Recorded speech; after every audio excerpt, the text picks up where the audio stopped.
Il paraîtrait que The Idol est l'une des séries les plus mauvaises et vulgaires jamais réalisées. J'ai même entendu dire qu'on voit tout le temps Lily Rose Depp à poil et que The Weeknd a une queue de rat. Je m'appelle Jade. Je suis Mina. Et vous écoutez l'épisode 62 du N'importe qui. Des câlins, Didier, des câlins. J'ai des tonnes de câlins à t'offrir. Déloque-toi. Tu retires tout, y compris le Tampax. Ça manque un peu d'érotisme. Mais je ne suis pas une professionnelle, madame. Je fais ça pour développer ma personnalité. Vous savez, je les connais, les filles de votre genre. Oh, bah c'est joli ce que vous me faites voir là. Si on faisait une petite partouze. Oh, moi, plus de 3, j'ai jamais essayé. On vous l'a vendu comme LA série provocatrice de 2023, comme un second Euphoria, comme la relève du scandaleux Showgirls. Et pourtant, après une première à Cannes, c'est la douche froide pour HBO, entre révélation de production désastreuse et réception unanimement négative. Alors que vaut la fameuse The Idol ? En mai 2023, après sa projection au Festival de Cannes, les premiers avis tombent sur The Idol. Une série dont on nous a promis qu'elle serait la plus provocante et la plus sexy qui n'ait jamais existé. Du jamais vu qui nous casserait la gueule à toutes et à tous. Bon, le soufflet est vite retombé, la presse n'est pas très tendre avec la série créée par le réalisateur d'Euphoria et le chanteur The Weeknd, et le public n'a pas l'air plus convaincu non plus. Et malgré tout, 4 mois plus tard, la série me tentait toujours. N'ayant ni le pass Warner ni HBO Max et étant complètement incompétente lorsqu'il s'agit de trouver les meilleurs sites pour regarder les séries légalement, je vivais dans ma petite bulle où j'attendais impatiemment le jour où je pourrais regarder The Idol. Avec l'espoir au fond de moi que les critiques de presse n'étaient que des bobos prétentieux mal à l'aise avec le cul et boobs à l'air. Parce que oui, si The Idol me donnait tant envie, ce n'est pas parce que c'est le réalisateur d'Euphoria, puisque de toute façon j'ai jamais vu Euphoria, c'est pas non plus parce que The Weeknd est mon artiste préféré, j'aime bien Blinding Lights, oui j'avoue, mais j'ai jamais écouté un album en entier, c'est pas non plus parce que j'adore le chef déco, la scénariste, la production ou que sais-je encore. Non, j'avais envie de regarder parce qu'il y avait du cul. Je suis en effet une personne faible. On dit que le sexe vend, eh bien moi j'achète. J'ai toujours été friande des œuvres qui me vendaient des scènes de cul. Des tensions amoureuses et sexuelles, des acteurs et actrices charismatiques qu'on appelle sex symboles. Pourtant, Dieu sait qu'il existe peu d'œuvres dont l'aura sexuelle est aussi fidèle à ce que le marketing tente de laisser croire. Combien de fois j'ai été déçue ? 365 jours ? 50 nuances degrés ? Et pourtant, j'y reviens. Parce que malgré ces bouses, il y a quand même des films et des séries vendus comme hot qui trouvent dans mon cœur la place d'y rester. Pourquoi ? Parce que les mains qui se frôlent des deux amoureux secrets dans les chroniques de Bridgerton m'a fait frissonner. Parce que les scènes de partouze d'Oberyn Martell dans Game of Thrones m'ont fait vriller. Parce que, grâce à True Blood, j'ai un peu réalisé mon fantasme de voir un vampire faire l'amour sauvagement. Parce que la scène de baiser entre Piper et la magnifique Ruby Rose dans Orange is the New Black m'a rendu toute chose. Pourquoi tout ceci m'a marqué ? Peut-être est-ce dû au fait que le format sériel permet d'être beaucoup plus attaché aux personnages et investi dans leurs relations. Ce qui fait que lorsqu'un baiser tant attendu a enfin lieu, il prend une forme de soulagement, après des épisodes et des saisons d'attente et de montée d'excitation. Bref, beaucoup d'exemples me viennent en tête lorsqu'il s'agit d'œuvres qui ont surfé sur leur sexiness. Voyons à présent si The Idol est aussi sexy et provocante que la campagne promotionnelle le laisse entendre. Salut tout le monde. Alors, Ça va? Salut ma chérie. Salut. Trésor. Salut. Merci d'être venu. Je vous appelle un peu à la dernière minute. Désolée. Tu nous appelles, on rapplique. Du coup, hier soir, j'étais un peu inspirée. J'ai réécouté Je vois. World Class Sinner et je l'ai refaite en entier. Quoi? Enfin, je l'ai refaite à ma sauce, tu vois. D'accord. Bon, Nikki, avant de dire que t'en veux pas, tu veux bien l'écouter, s'il te plaît? J'aimerais vraiment que Mais- vous l'entendiez. D'accord. C'est d'accord. Si tu Elle veux est qu'on allumée l'écoute. ensemble? C'est d'accord. C'est bon. Super. Je me lance.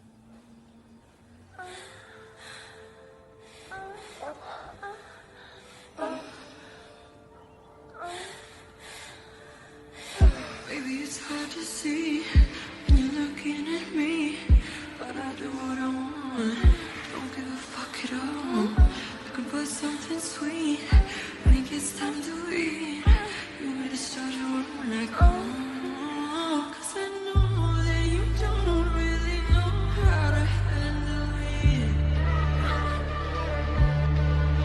My heart's cold as a stone when you ask me who you're dealing with. I'm just a freak, yeah. You know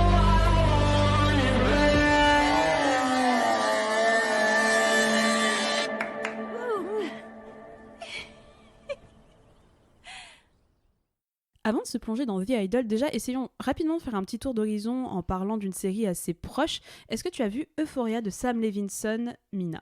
Pas du tout, je n'ai pas vu Euphoria, je sais que c'est culte ici, mais que c'est a priori très bien, et un jour je regarderai, mais j'ai regardé The Idol sans avoir jamais vu de choses de Sam Levinson. Et toi, t'as vu Euphoria ? Eh bien non, jamais, je n'ai jamais vu Euphoria, j'en entends beaucoup de choses, j'en entends beaucoup de bien, j'en entends beaucoup de mal, donc je pense que je vais regarder pour me faire mon propre avis, surtout que j'ai entendu qu'il y avait vraiment des bonnes idées de réalisation, de son, etc., mais que voilà, apparemment il y a les mêmes tares que celles qui sont trouvées dans The Idol, mais en moins pire. Donc bon, si c'est encore pour revoir des adolescentes mal dans leur peau, à poil, pendant des épisodes et des épisodes, je suis pas sûre d'aimer Euphoria, mais encore une fois, je n'ai pas vu, donc j'attends de me faire ma propre opinion. Mais on va se concentrer sur The Idol, en vous résumant un petit peu cette série qui, vous allez voir, est pas si remplie que ça. Donc The Idol, c'est une série de 5 épisodes, diffusée, enfin même produite par HBO, réalisée par Sam Levinson, produite et coproduite par Sam Levinson et l'artiste The Weeknd, avec dans les rôles principaux Lily Rose Depp et The Weeknd. Et qu'est-ce que ça raconte, Mina, The Idol ? Suite à sa dernière tournée entachée par une dépression nerveuse, Jocelyn est déterminée à récupérer son titre de pop star la plus populaire et sexy d'Amérique. Tedros, un propriétaire de boîte de nuit au passé trouble, ranime la flamme en elle. Cette nouvelle romance l'entraînera-t-elle au sommet de son art ou la fera-t-elle basculer dans les tréfonds de son âme ? Merci Wikipédia. Ou Allociné, je ne sais plus. Ah, c'est vraiment un résumé. Oh là là. Bah, les tréfonds mais de son en même âme. temps, c'est comme ça que la série est vendue. Voilà. Résultat, est-ce que c'est fidèle ou pas ? Voyons ça tout de suite avec le premier épisode. Le premier épisode où en gros on va être un petit peu en huis clos, c'est l'épisode peut-être le plus intéressant finalement de The Idol. Alors Mina fait Amou quand je dis ça, je tiens à le dire, c'est le moins pire. Je suis d'accord parce qu'en fait c'est un épisode d'introduction qui va nous présenter tous les personnages, les enjeux entre chacun, les rapports de voilà. On découvre Jocelyn, on découvre un petit peu son passé et encore vite fait. Ouais, en fait, l'épisode commence avec un shooting photo. Parce qu'ils sont en train de préparer la sortie du nouveau single et donc toute la promotion autour de Jocelyn qui doit revenir après quelques mois de dépression suite au décès de sa mère. Et l'annulation d'une tournée aussi. Ce qui en fait, il y a un grand enjeu dans le sens où Jocelyn, c'est cette jeune fille très frêle, très jolie, parce que Lily Rose Depp, je trouve qu'elle a un physique vraiment très particulier, je la trouve très belle, vraiment comme femme. Elle doit en fait réussir un double truc qui est d'une part elle faire son grand comeback en tant qu'artiste, en tant que pop star, sachant qu'elle a envie d'y mettre un petit peu de son corazón dans ses chansons, et d'une seconde partie en fait on va avoir tout son crew, sa team, son équipe qui va avoir un enjeu économique parce que sa précédente tournée a été annulée, ça a été une grosse perte d'argent et que du coup il faut que ce nouvel album, que ces nouvelles chansons soient vraiment des succès et que la tournée soit successful pour pouvoir se faire du fric.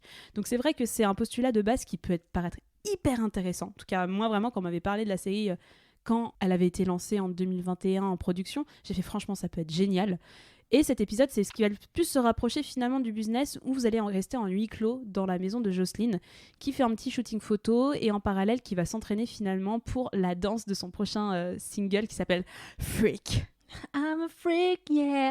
Mais en fait, pendant cette séance photo, il va y avoir déjà un premier rapport parce que cette série, on en parle dans cet épisode, enfin dans le n'importe qui parce que c'est une série qui a été vendue comme très sexy, très sulfureuse, très provocante et ça commence dès le début puisque pendant la séance photo, elle va en fait ouvrir son peignoir et révéler ses seins. Alors c'est la première fois qu'on voit les seins de Lily Rose Depp. Vous allez voir à la fin, vous en pourrez plus parce qu'en fait on ne fait que ça.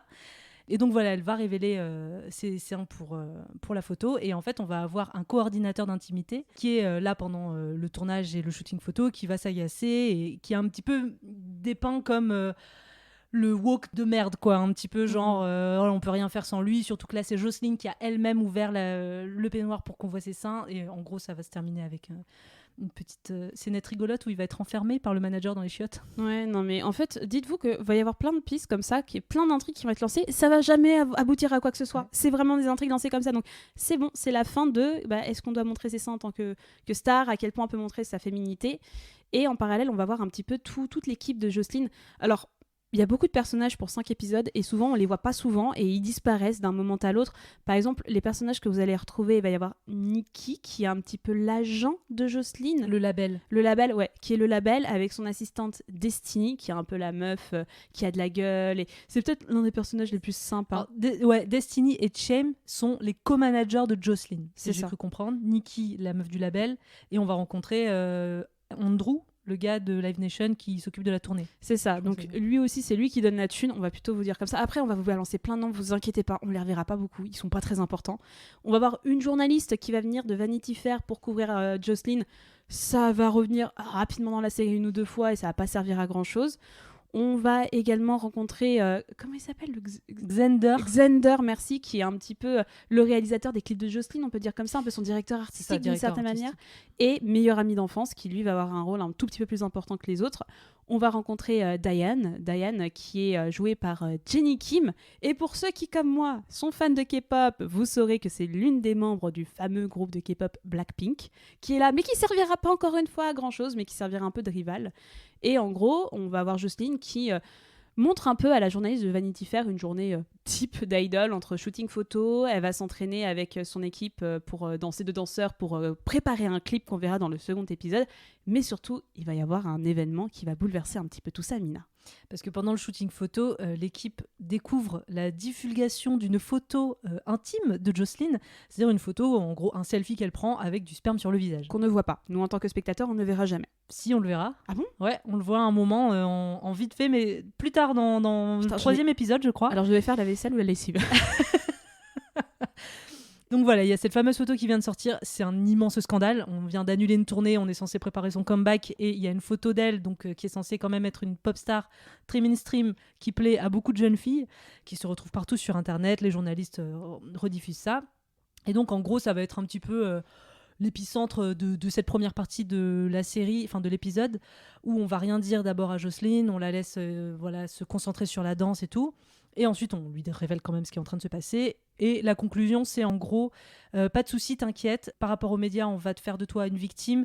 Tu seras une héroïne féministe à la fin. Et vous n'entendrez plus jamais parler de cette histoire-là. C'est terminé. Et c'est dommage parce que franchement, c'est un bon postulat de départ. On a oublié de parler de Leia. Je déteste ce personnage. Ouais, moi pareil. Alors Leila, on va vous le dire parce que quand même c'est un personnage qui est souvent là dans la série, c'est un personnage très récurrent. Leila, c'est la meilleure amie de Jocelyn et c'est son assistante. Ouais, c'est son assistante personnelle. Elle vit avec elle, elle lui ouvre les rideaux tous les matins, c'est elle qui s'occupe de son planning. Et en gros, son seul rôle c'est « Waouh, Jocelyn, bravo, t'es tellement forte! Waouh, Jocelyn, t'es vraiment trop bien !» À chaque fois qu'elle interagit avec Jocelyn, c'est « Vraiment, t'es trop bien, meuf, t'es vraiment géniale, vraiment, waouh, bravo Jocelyn, tu danses trop bien, tu chantes trop bien, ta chanson, elle est trop bien. » Et ce qui est dommage, parce qu'en plus, au début, ils évoquent un petit peu le fait que, en mode... Léa est très non mais moi je soutiens Jocelyn et tout, et en fait les managers de Jocelyn lui rappellent ouais mais n'oublie pas que t'es payé en fait, ok c'était ta meilleure amie, et en fait il y a ces dynamiques un peu de pouvoir qui sont intéressantes, qui sont pas du tout exploitées là-dedans. Non c'est vraiment des phrases lancées un peu à la volée et ça aboutit sur rien, et c'est dommage parce que vraiment tu sens qu'il y avait déjà l'histoire a un putain de potentiel, vraiment on aurait pu faire, on en parlera en seconde partie parce que putain on n'a pas la série qu'on aurait dû avoir. Mais vraiment, il y a plein de pistes comme ça qui sont lancées, même ce premier épisode qui est le moins pire de tous. Alors, on va essayer aussi de dire le bon point de la série, qui pour moi est la réalisation. Il y a des très bons choix de cadrage, il y a une belle luminosité. Je trouve que la série est bien réalisée, il y a des belles images, c'est bien pensé. Et les points faibles qu'on n'a pas trop dit jusqu'à présent, mais qu'on va répéter, la sexualisation de Lily Rose Depp. Franchement, c'est assez terrible. Et je crois que c'est dès le début d'ailleurs où on a une scène où elle se réveille et en fait, elle est à poil, seins nus, en string. Qui dort en string ? Enfin, genre, pardon. Moi ? Tu dors en string ? Oui. Mais c'est pas confortable du tout. Bah, c'est quand je suis fatiguée que j'ai la flemme de dormir en string. Enfin bref, en fait, vous allez avoir vraiment plein de moments. Enfin, en fait, Lily Rose Depp, on la voit nue pendant toute la série. C'est vraiment un bout de chair qui est exposé à droite à gauche. Et ça sert à rien, ça n'apporte rien, c'est juste des jolis plans sur son cul, elle se donne une fessée, c'est rigolo, et enfin non, c'est vraiment... Et surtout, ce qui est très problématique, c'est que vous avez cette différence entre Lily Rose Depp, qui est constamment à poil, et les autres gens qui sont normaux, habillés de manière hyper normale, même sa rivale, Diane, en fait, qui est un petit peu la danseuse en chef de son équipe, qui est un peu sa rivale, même elle n'est pas exposée comme ça, et je trouve qu'il y a un propos qui est assez intéressant de, faut qu'elle soit toujours sexy, il faut qu'elle soit toujours... Voilà, il y aurait pu y avoir un truc, en fait, je dis, ça aurait pu être justifié par le scénario, mais là, à ce point-là, c'est vraiment tellement gratuit.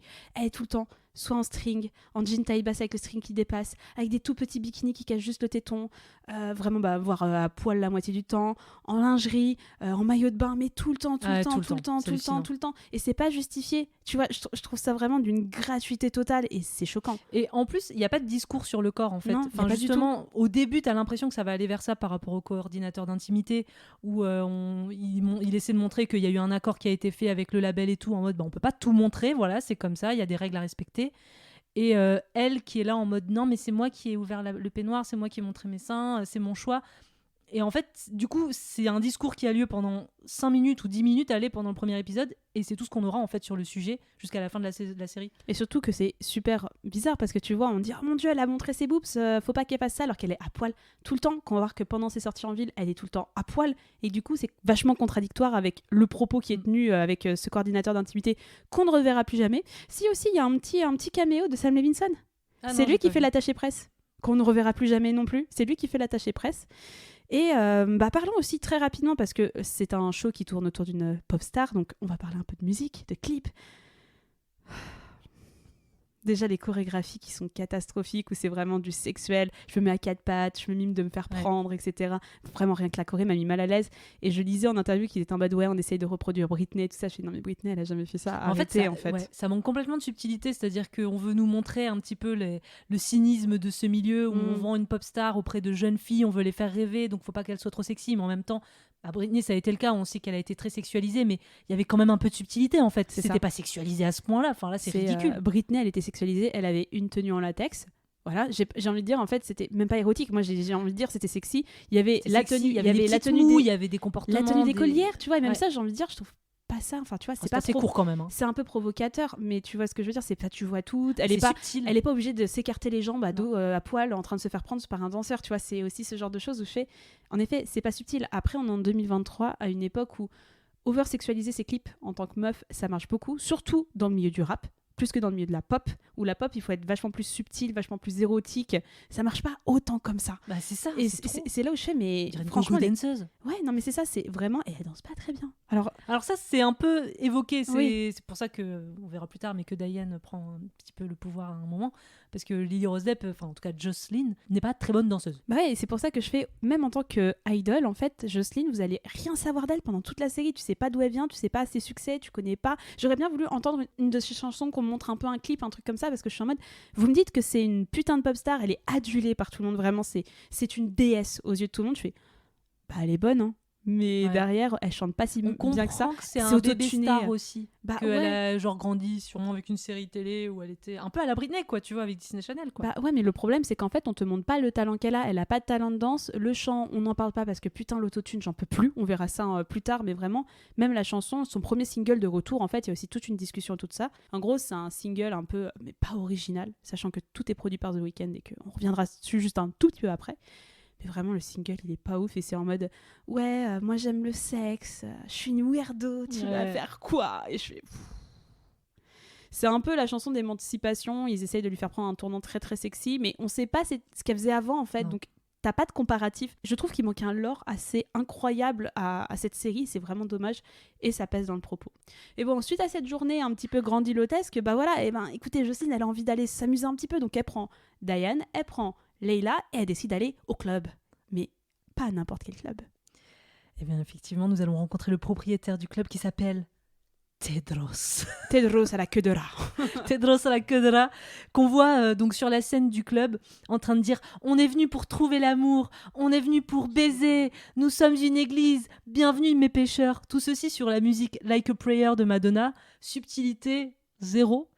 Il voit au milieu de la piste Jocelyn en train de s'amuser comme une fofolle. Du coup, il dit « mais c'est Jocelyn sur mon dance floor !» Et puis du coup, t'es trop belle et tout. Et donc, ils vont se rencontrer à ce moment-là. Il va la rejoindre sur scène. Ils vont danser. Et on sent tout de suite qu'il y a une attirance. Une attirance, une attraction entre les deux, entre Jocelyn et Tedros. Oh bah, ils sont même en train de conclure. Hein. À la fin, c'est vraiment ça. C'est, vous voyez que... décrivons un peu The Weeknd, qu'on verra davantage dans la série après, mais...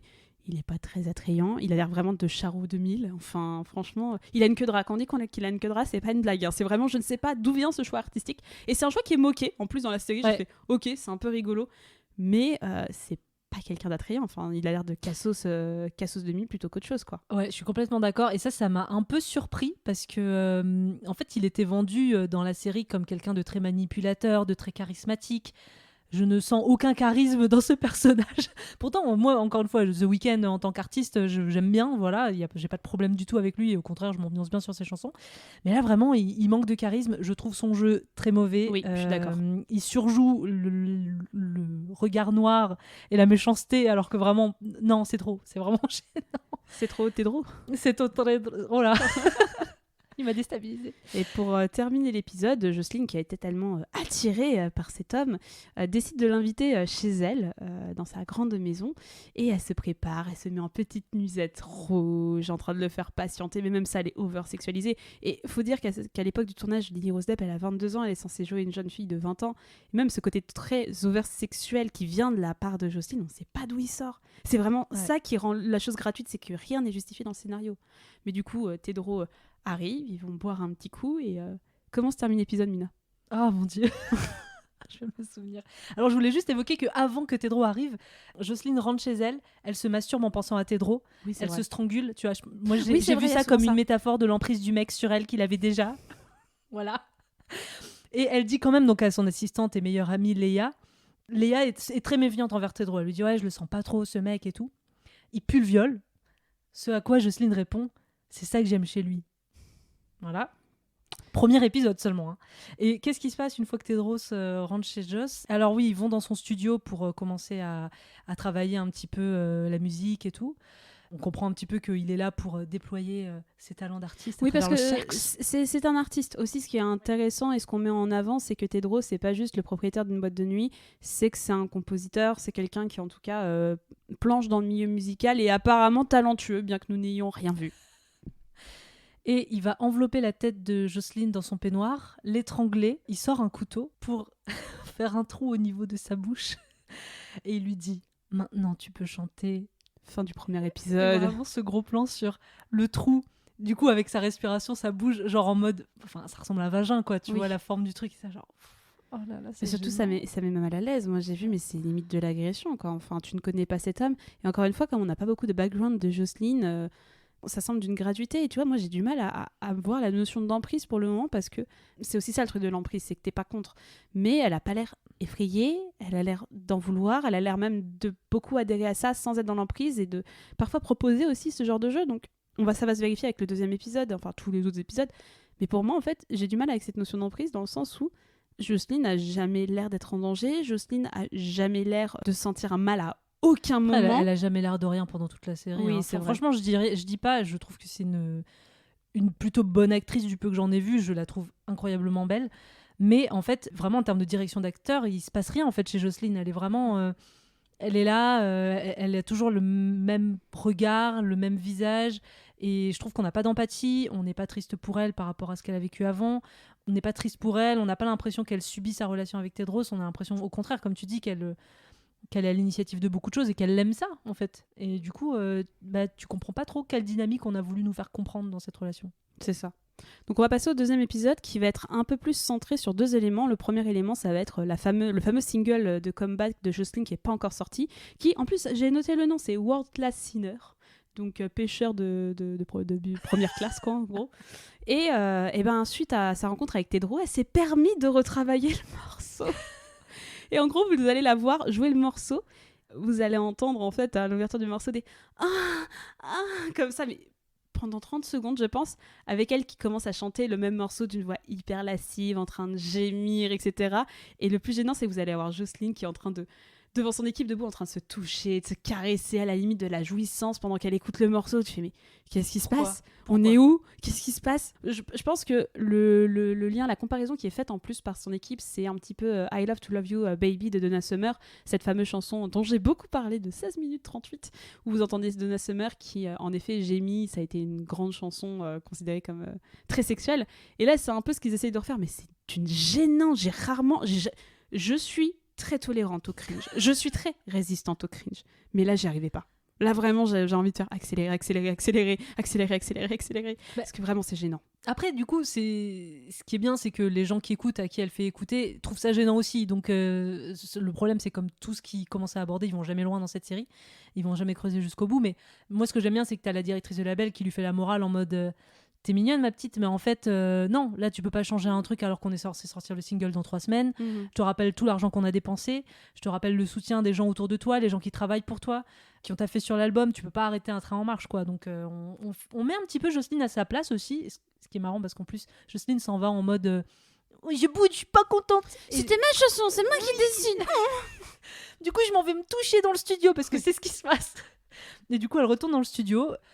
je comprends pas trop. Elle prend un verre avec Des des glaçons dedans et elle se touche avec.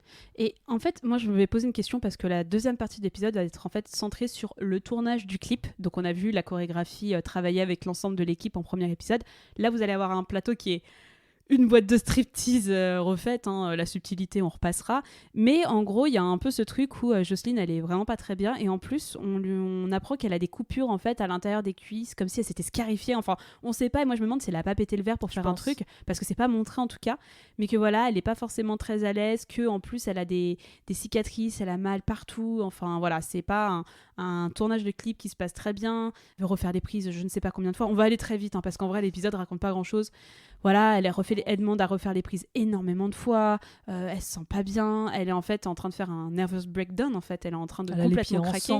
C'est ça, en fait ça se termine sur elle y arrive pas, enfin si elle arrive à faire la prise une fois, mais il y a eu un problème technique et en gros la prise a pas pu être enregistrée et là elle craque complètement et elle décide de s'en aller en s'excusant en disant on reviendra, on refera le clip. Alors ça ne reviendra jamais. Mais ce que ça met en place très rapidement, c'est qu'en parallèle, on a parlé de Diane, cette fameuse danseuse qui est interprétée par Jennie Kim des Blackpink, qui elle est très douée, très bonne danseuse, qui se fait remarquer par l'une des managers du label, qui en gros lui dit « Ah mais tu sais chanter ? Bah viens, on va voir un petit peu ça ». Et il s'avère qu'elle sait chanter et qu'on va comprendre que petit à petit, ce morceau va finalement parvenir à Diane plus que Jocelyne qui va préférer rester dans son petit monde avec Tedros. Et on revient avec Jocelyne qui va inviter Tedros et toute sa famille chez elle. Sa famille. Attention, parlons des punks à chiens. Parlons des punks à chiens qui servent à Tedros de famille. Comme on disait, Tedros, c'est quelqu'un qui a du talent apparemment. Et en tout cas, c'est un dénicheur de talent. Un dénicheur de talent, voilà. Ça, oui. Il sait capter les artistes qui voient autour de lui. Et donc, il va arriver chez Jocelyne avec des chanteuses, des danseuses, un chanteur et un homme à tout faire, hyper tatoué, en mode faut pas déconner et tout. Il a un flingue, il fait peur. Pour protéger, pour montrer que Tedros, on rigole pas avec lui, quoi. Et donc, on découvre un petit peu que voilà, Tedros, il a un label. On découvre d'ailleurs qu'il a un label et qu'il manage des artistes. C'est un petit peu la folie chez Joss. Du coup, il y a de la coca gogo. C'est un peu la fiesta au quotidien. Et là, on a droit à une scène de sexe entre Jocelyne et... qui est ridicule. Alors, j'ai regardé la série en VF. Ouais, non, moi non. C'est incroyable. Ah, j'ai envie de ta petite chatte. Ah oui, tête toute dilatée. Ta petite chatte. Ah, ta petite chatte là. En fait, vous allez avoir un dirty talk de la part de The Weeknd. C'est l'un des trucs les plus gênants que j'ai vu de ma vie. Vraiment, c'est mal joué, c'est mal écrit, c'est atroce. Et on est encore sur une scène assez kinky où en fait c'est elle, donc Jocelyne, qui va lui demander d'aller chercher la ceinture dans le placard, de l'étrangler. Elle dit littéralement de lui nouer les yeux et de la baiser jusqu'à ce qu'elle s'évanouisse. Enfin, un truc comme ça. Encore une fois, c'est elle qui est en contrôle de sa sexualité, elle subit rien, elle a l'air de kiffer. Et surtout que le rapport commence par elle qui est éloignée de lui dans le lit, en train de se toucher, les jambes écartées, levées et tout ça. Donc en fait, il n'y a pas tant de soumission que ça. En fait, c'est une soumission qui est consentie. En fait, c'est un peu un kink. Mais c'est pas... Moi, j'arrive pas à voir ça comme une emprise. Jocelyne, on la voit à poil tout le temps. Est-ce qu'on voit The Weeknd torse nu au moins une fois ? J'ai souvenir que non. Elle, on la voit sous tous les angles. La seule chose qu'on voit pas, c'est sa chatte. Moi je veux voir Lily Rose des pas à poil. Moi je m'en fous des hommes. Nous, ce qu'on veut voir, c'est des meufs à poil. On s'en fout du reste. Et en plus, en fait, c'est faussement provocateur. C'est ça qui m'agace aussi, tu vois. C'est-à-dire que donc il y a toute cette scène hyper sexy, kinky, un peu BDSM. Et à un moment, on voit ses seins. Et lui, au moment de s'approcher de sa poitrine pour les lécher, il coupe de plan, tu vois. Et t'es là, genre, franchement, vous faites les choses à moitié, en fait. Enfin, soit tu veux vraiment être provoquant et jouer à fond la carte sexe, et tu vas même pas montrer une léchouille de téton, tu vois. Et en fait, on va découvrir un petit peu quelques personnes qui entourent Tedros, dont Chloé, que je trouve être l'un des personnages les plus cringe de cette série, encore une fois. Chloé, qui est une jeune fille, on reviendra là-dessus plus tard, qui est très talentueuse, qui chante au piano, en tout cas, qui a une très belle voix, qui compose, qui est une parolière un peu torturée. Je sais, tu lèves les yeux, je suis d'accord avec toi, je décris juste ce que j'ai vu dans la série, la manière dont on me la présente. Mais qu'en gros, vous terminez l'épisode sur les artistes de Tedros, dont un mec qui couche avec l'assistante de Jocelyne, qui a une petite love story, mais ça n'ira nulle part, donc on se permet de l'évoquer, mais vous n'avez pas à le retenir. Et en gros, qui chante toute une chanson hyper un peu familiale, en mode oui, j'aime pas ma famille, enfin j'aime ma famille, ça brise le cœur de ma mère. Enfin, j'ai fait mais comme ça en répétition pendant 5 minutes. J'ai fait c'est long, c'est nul. Bref, mais en tout cas, la conclusion de l'épisode, c'est Jocelyne accepte la présence de Tedros dans sa vie de manière quotidienne avec les gens qui l'entourent. Et ça se termine aussi en mode on va faire 3 sons qu'on soumettra au label. Oui, c'est vrai. Donc il y a vraiment l'envie de produire des nouveaux titres pour son comeback. Épisode 3. Viré shopping. Oh putain, oui. Viré shopping, on commence par vraiment, vu qu'on est dans la provocation, on commence sur eux qui kennent sur la banquette arrière d'une décapotable pendant que l'assistante conduit la voiture en mode qu'est-ce qui est en train de se passer. C'est mauvais, c'est moche, c'est vulgaire. Ça sert à rien, c'est vulgaire. Ouais. C'est vulgaire. Moi, tu vois, j'avais du mal à définir le mot vulgaire pour des séries, des films. Franchement, c'est une série vulgaire. Je pense que c'est le mot qu'il faut, c'est vulgaire, ça ne sert à rien, c'est cheap, vraiment, enfin, c'est juste regarder on ken et du coup ils vont faire du shopping, on voit que Tedros est contrôlant par rapport à la manière dont Jocelyn s'habille et il a des goûts de chiottes. Je tiens à le dire, il a vraiment des goûts de chiottes quand je vois les vêtements qui lui sortent. Et comme c'est provoquant, ils vont baiser dans une cabine d'essayage. Et comme, oh là là, on est provoquant, on fait du bruit, tout le monde s'en rend compte. En fait, c'est un peu la seule scène où on voit le côté toxique de The Weeknd. C'est-à-dire, comme tu dis, il contrôle comment elle s'habille en mode, ouais, tu t'habilles mal, je vais te dire comment t'habiller. Mais le problème, c'est elle rentre pas dans son jeu. Elle a bien compris que c'était un gâteau. Enfin, tu vois, elle est en mode, genre, toi, tu vas me dire comment je m'habille. Oui, enfin, c'est ça. Du coup, t'es là, genre, mais je comprends pas, qu'est-ce que vous voulez me raconter entre ces deux personnes? Et tu vois qu'il est hyper vénère, genre à un moment elle lui dit oui t'es gay et du coup lui il est pas content. Comment ça je suis gay? Comment ça? Répète ça comment ça je te baisais et il s'énerve aussi contre un gars un gars du staff. On voit aussi sa jalousie maladive un petit peu où il s'énerve contre un mec du staff qui conseille du coup Jocelyn des vêtements et qui est là en mode oui ça vous va bien et il est là en mode vas-y qu'est-ce que t'as dit là ma meuf, t'as dit qu'elle était bonne, ouais vas-y le regarde pas, tu regardes pas ma meuf, tu me baisses les yeux et c'est ridicule, c'est mal joué et c'est vraiment mal joué. Et en plus il y a encore un moment où tu vois que Jocelyn contrôle parce qu'elle ne laisse pas jouir The Weeknd, et en gros t'as cette scène où elle sort de la cabine d'essayage et t'entends The Weeknd qui continue à se masturber pour venir pendant que Jocelyn a fait sa vie quoi. Donc tu vois j'ai du mal à voir ce truc de domination dans le sens où Jocelyn elle a quand même le dessus parce que ça reste la pop star, ça reste idole, c'est elle qui a le contrôle, c'est pas l'inverse et je trouve que c'est montré tel quel en fait. À chaque fois elle met des taquets en fait à The Weeknd, enfin lui il a des comportements toxiques mais à chaque fois elle lui met des taquets donc en fait elle a pas l'air d'être dominée par ce gars.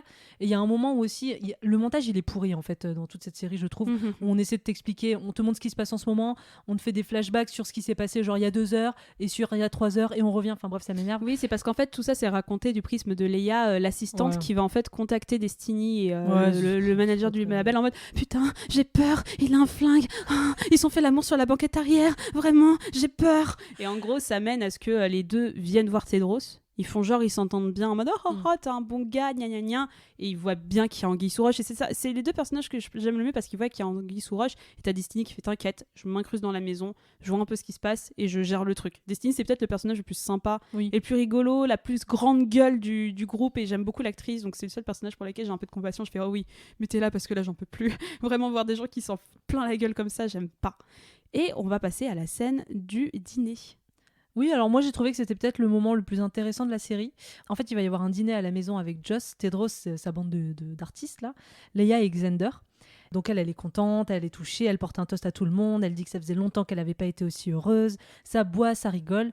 Et en fait, Tedros va pousser donc Xander, l'un des grands amis de Joss depuis très longtemps et aujourd'hui qui s'occupe de sa direction artistique, de sortir sa nouvelle idée pour la promo de Joss. Lui, il va suggérer d'utiliser le selfie avec le sperme sur le visage de Jocelyn en tant que couverture d'album.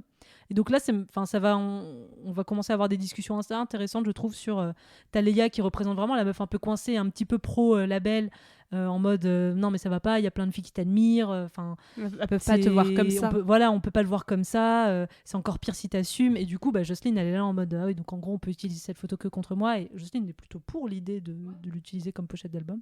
Enfin voilà, Jocelyn est plutôt comment dire, elle est pro-sexuelle et vraiment pro-sexe et assez affirmée quoi sur c'est ça. Plein de choses. Après encore une fois c'est une discussion qui dure 5 minutes sur 1 heure d'épisode donc c'est vraiment on prend ce qu'on peut pour se divertir. Et s'emmène sur cette partie du dîner où Jocelyn va être amenée à se confier un petit peu plus sur sa relation avec sa mère, donc mère qui est décédée. On oublie presque qu'elle est en dépression après la mort de sa mère. C'est pas très... On s'en souvient seulement maintenant. Et qu'en gros, Jocelyn a eu une enfance abusive, en gros par sa mère, qui était très tyrannique et se permettait de la frapper, et notamment, retenez cette information, se permettait de la frapper avec une brosse à cheveux. Et du coup, c'est quoi la solution quand on a un trauma et qu'on a subi quelque chose d'aussi dur ? Eh ben, c'est de le reproduire. Oui, Tedros, fin psychologue, fait tout un speech en disant oui, du coup, en fait, c'est la motivation de ta mère qui te manque et c'est pour ça qu'aujourd'hui, tu n'arrives plus à avancer, tu n'as plus sa motivation à elle et son aide, donc viens, je vais te fesser moi à sa place. Donc en gros, on va avoir une scène un peu bizarre où on va avoir Jocelyn qui va chercher sa brosse et qui va se faire fesser par Tedros devant toute son équipe. Et voilà. Et elle est en larmes, elle est pas bien, mais à la Gros fin, plan sur son visage. qui en pleure en plongée, en train de dire merci de prendre soin de moi. Et j'ai fait oh non, stop. Vous racontez de la merde, ça suffit. Épisode 4, passons à autre chose. Parce que du coup, il faut faire quand même ces morceaux. N'oublions pas qu'on parle d'une série musicale. Tedros avait parlé de faire amener un ingé son, compositeur, bref, de mes couilles, un producteur de musique. Et on a le producteur qui descend d'une voiture, la portière s'ouvre. Il y a de la fumée qui sort de la voiture. Le mec sort avec un énorme bang, il siffle son bang, il rentre dans la maison et il fait un truc qui m'a fait, mais j'ai hurlé de rire. C'est vraiment, il rentre dans la maison et il fait... Il teste l'acoustique dans toutes les pièces et tu le vois se balader dans la maison en train de faire... Dans des pièces où il y a de l'écho et il va dans la pièce la plus petite où il n'y a pas d'écho, il fait... C'est là qu'on va enregistrer. Je fais, mais vous nous prenez pour des cons, en fait.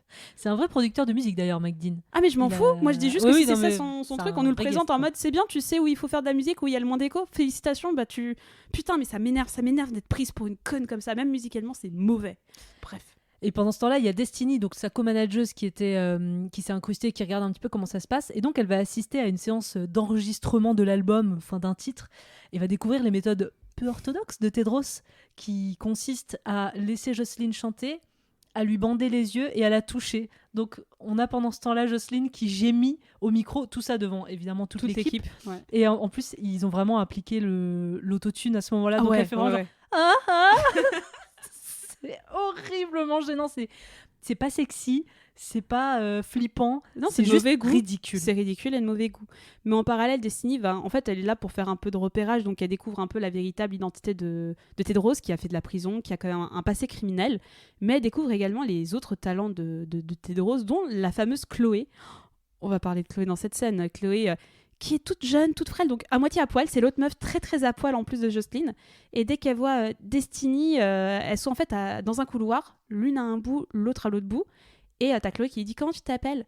L'autre elle lui répond Destiny. En plus, tu vois, elle est un peu blasée, Destiny. Elle est un peu en mode qu'est-ce qui se passe dans cette maison ? C'est quoi ces gens chelous ? J'aime bien son jeu d'acteur. Et t'as Chloé qui arrive en mode sautillant, un peu les bras en l'air comme ça. Ah, Destiny, c'est mon prénom préféré. Enfin, tu vois, tu fais mais qu'est-ce que c'est que quoi ? Et vous avez toute cette scène où t'as Destiny qui dit tu as quel âge ? J'ai 18 ans. Tu vois, tu comprends qu'elle est mineure et qu'en gros, voilà, elle chante bien. Mais en fait, ça surjoue la mineure. Enfin, ça me cringe à un point. Je fais mais c'est pas subtil. C'est pas subtil. Après, la meuf, voilà, elle te fait des paroles un peu nulles, pseudo-poétiques. T'as Destiny qui fait ta putain de talent. Arrêtez. Heureusement, ça fait que 5 épisodes parce que là, on n'en peut plus, vraiment. On n'en peut plus. Ouais. Mais on va passer peut-être à la scène la plus, entre guillemets, violente de la série. Oui, Xander by Time, j'ai écrite. En fait, on découvre que Xander a une super belle voix. Bref, il se passe plein de trucs, il discute avec Tedros. Et à un moment, Xander qui dort à même le sol avec son équipe de babos, là, Jocelyne débarque dans la chambre avec un collier électrique et une télécommande. En fait, on découvre que dans les autres épisodes, Tedros a une technique pour faire révéler le talent des artistes. C'est la souffrance, voilà, c'est de torturer les gens avec un espèce de collier électrique comme ça qui pousse les gens à aller au plus profond d'eux-mêmes et à sortir le meilleur qu'ils ont d'eux. Et donc, en fait, là, il va l'utiliser pour torturer Xander. J'ai pas très bien compris. Qu'est-ce qu'il reproche ? Qui reproche quoi ? En gros, il reproche que Xander, c'est l'ami d'enfance de Jocelyne et qu'il a assisté apparemment aux violences de la mère. Bon, violences qui, plus tard, on verra, n'ont jamais eu lieu. Mais qu'il aurait assisté aux violences à la détresse de Jocelyne sans jamais rien faire. Donc, c'est une punition. Et que Xander garde une certaine rancœur, en fait, par rapport à tout ça, parce que lui aussi, c'est un enfant star qui avait une belle carrière devant lui. Et la mère de Jocelyne lui a fait signer un contrat lui interdisant de continuer toute carrière dans la musique. Et il a fait passer ça en mode j'ai plus de voix, j'ai perdu ma voix, je me suis déchiré les cordes vocales alors que c'était pas le cas. Et du coup, The Weeknd est en colère, qui mente et qui laisse un tel talent caché au fond de lui. Et 2, il a un petit peu en colère parce qu'il aurait pas aidé Jocelyne quand elle était en situation de détresse. Mais ce qu'on voit aussi, c'est que Jocelyne, elle est un petit peu mauvaise, quoi, parce qu'en fait, tu sens à un moment que Tedros, enfin voilà, c'est quand même un moment qui est pas rigolo à regarder. Tu vois l'autre qui est en train d'être torturé. Non, c'est pas sympa. C'est de mauvais goût. Encore une fois, c'est très de mauvais goût. Et en fait, à un moment, quand il a tout révélé, Jocelyne dit continue, et elle dit à Tedros de continuer de le torturer. Donc tu sens un petit peu ce mauvais côté chez Jocelyne, ou même Tedros, il a l'air un petit peu de pas trop savoir où aller là. Mais bref, ça sert pas à grand chose. Enfin, du coup, si on voit que Xander a du talent et que Jocelyne est un peu mauvaise. Ce qui se passe en parallèle aussi, c'est Diane qui est au label, Ah oui. à qui on va, vite fait, en fait, on va lui filer donc le single qu'elle reprend de Jocelyn. On lui vend monts et merveilles en lui disant que elle va bénéficier du service juridique du label, qu'elle va avoir des millions dans le marketing, qu'elle aura une tournée mondiale et des t-shirts à son effigie. Et on apprend aussi que Diane, attention, petit twist qui sert à rien, mais Diane était avec Tedros depuis tout ce temps. Et ça, on va découvrir dans cette soirée qui tourne mal. Oui, Dernière partie. soirée qui tourne mal, en effet. On découvre que en gros, Diane connaît Tedros, fait partie de la bande de babos de Tedros, que C'est il y a vraiment elle ce qui a dialogue ramené Jocelyn.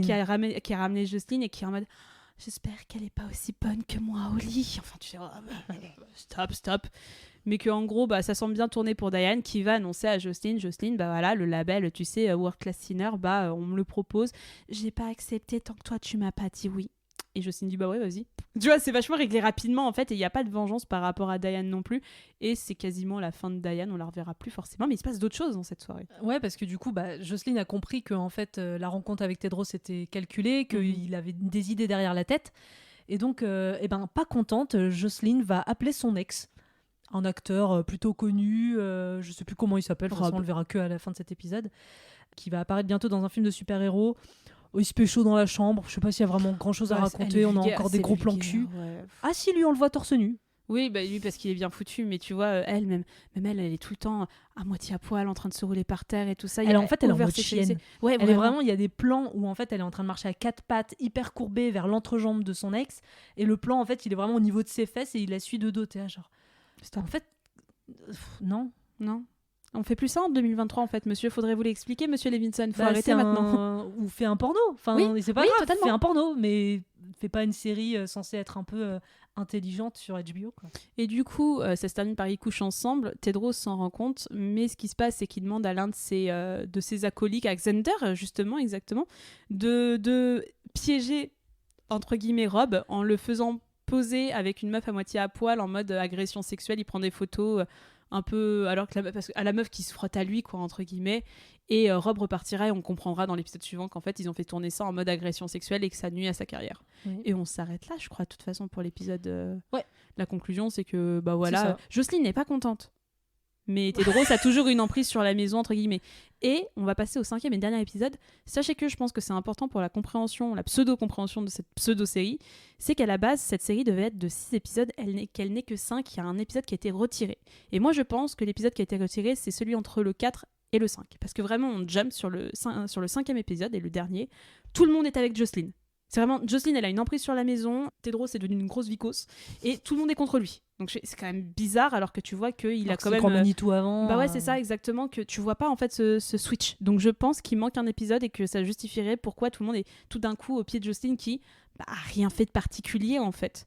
Tu vois, même en étant méchante, c'est toujours Tedros qui fait la loi, sans avoir d'emprise sur elle, je préfère le dire, mais qu'en gros, on ouvre sur Jocelyne qui dit... Ok les copains, j'espère que vous êtes tous prêts. Là maintenant, faut pas déconner. Il y a le label qui vient aujourd'hui et on doit leur montrer tout ce qu'on préveut pour la tournée. Donc vous savez quoi, vous êtes mes bros, vous êtes mon gang. Alors je vous veux en tournée. Et il faut que vous chantiez pour eux. Tedros, ferme ta gueule. Moi je vais continuer ma chanson parce que vous savez quoi, on va y arriver. On est une team, on est une famille. Tedros, ferme ta gueule. Et on va y aller tous ensemble, d'accord ? Voilà, c'est vraiment ce truc-là où vous avez tout le monde qui a ses pieds à genoux en train de dire oui Jocelyne, oui. Et Tedros qui est en train de picoler au bar en mode gros déchet défoncé en train de dire ouais. Tu dis pas ça à mon équipe, hein, c'est moi le chef. Et il n'y a pas de raison logique en fait, c'est complètement illogique avec ce que tu as vu dans les 4 précédents épisodes. Donc voilà, on est vraiment dans ce truc de... Vous allez avoir 25 minutes d'interlude musical, on va passer très rapidement dessus, mais c'est vraiment plus de la moitié de l'épisode où vous allez avoir tous les gens du label qui vont venir, vous allez avoir la bande de punk à chiens qui vont chacun faire son petit numéro, faut rentabiliser les morceaux de The Weeknd comme on veut. Et c'est d'une gênance parce que t'as un gars qui fait genre un striptease à l'une des meufs du label en lap dance hyper gênant. Ils sont tous à poil en fait ces artistes. C'est vraiment le truc où c'est tellement des babos et des déglingos qui sont toujours en string quoi. Toujours en string, toujours bien foutus et tout ça enfin. Et vraiment c'est un peu ce truc où vous allez terminer par Jocelyne qui va faire son morceau de manière... C'est le pire je pense morceau où en fait elle va faire une espèce de lap dance à poil devant le producteur qui va être en mode waouh je suis en train de bander tellement c'est bien c'est terrifiant. Elle joue quand même une fille qui a quoi 21 ans oui elle a 22 ans au moment du tournage enfin... Ouais non c'est très gênant il y a rien à dire sur cette scène elle est à poil vraiment elle va se le public tortiller. est conquis en tout cas voilà la production le label Tout le monde est ouais, ok, on vous prend dans mon équipe. Et là, on va avoir une ellipse de 6 mois. Une ellipse Qui de va se 6 passer. mois où on voit que Tedros a été complètement outsidé du game parce que son passé criminel a été révélé et que la journaliste de Vanity Fair qu'on avait au début, elle a fait un article sur lui à la demande du label. Donc il a été complètement outsidé. Et en fait, on va se retrouver 6 mois plus tard dans un immense stade où Jocelyn doit commencer ce qu'on devine être le premier concert de sa grande tournée. On n'a pas de nouvelles de l'album, on sait pas ce qui se passe, on sait pas les chansons. J'ai l'impression que ça marche Non, bien. elle a sorti mais... 3 singles qui ont super bien marché et c'est un méga succès et c'est à guichet fermé. Voilà, exactement. Donc on va la suivre un petit peu. En fait, on va suivre Tedros qui a été invité par Jocelyn dans le stade. Et là, vraiment, on vous raconte les 10 dernières minutes de l'épisode. Hein. Et qui va la rejoindre, donc avec Destiny qui l'accueille en disant « Ouais, tu vois cette nana, si tu fais quoi que ce soit, on te défonce, gna gna gna. » Et il va rejoindre Jocelyn et on va comprendre en fait dans les 10 dernières minutes que en fait, le mastermind, c'était pas Tedros, c'était Jocelyn. C'est elle qui l'a manipulé pendant tout le truc. C'est elle qui l'a mené par la baguette pour parvenir à ses fins. On sait pas comment. On sait pas pourquoi, on sait pas ce qu'il a apporté de plus que ça, à part quelques artistes, et je comprends pas. Ouais. Je ne comprends pas ce twist, sachant qu'en fait, t'as envie de dire, ok, on peut jouer le twist de, en fait, c'est elle qui manipulait, mais pourquoi ? On sait rien, on connaît pas ses motivations, on sait pas pourquoi, on connaît pas son passé. Est-ce que c'est quelqu'un qui est sans talent et qui exploite le talent des autres ? Est-ce qu'elle avait vraiment des motivations ? On sait rien, on comprend pas ce twist, il est incompréhensible. Surtout que si l'idée c'était simplement de voler ses artistes à lui, je veux dire, elle a la thune et les moyens de le faire. Bah, quoi. c'est Jocelyn, si c'est l'idole qu'elle est, elle peut voilà. les prendre en première partie sans aucun souci. Donc non, tu sais pas trop, je pense que c'était juste une psychopathe. Enfin bon, c'est une conclusion de merde, quoi. En fait, c'était elle la méchante. Ok. Et on termine en gros pour appuyer ça sur Jocelyn qui ouvre son concert, qui arrive en mode « On est tous une famille, je sors d'une période difficile et je voudrais vous présenter l'homme qui m'a permis d'en arriver là. » Elle appelle Tedros sur scène, elle l'embrasse et elle lui dit « Tu m'appartiens ». En mode « Je suis méchante, à gros gros ». Gros. Et on termine là-dessus. Et savais-tu que potentiellement il y avait une deuxième saison et que ça ne devait pas être un one-shot ? Mais ne vous inquiétez pas, soyez rassurés, c'est une série qui est annulée, vous ne verrez jamais de suite. Et c'est comme ça que s'achève The Idol.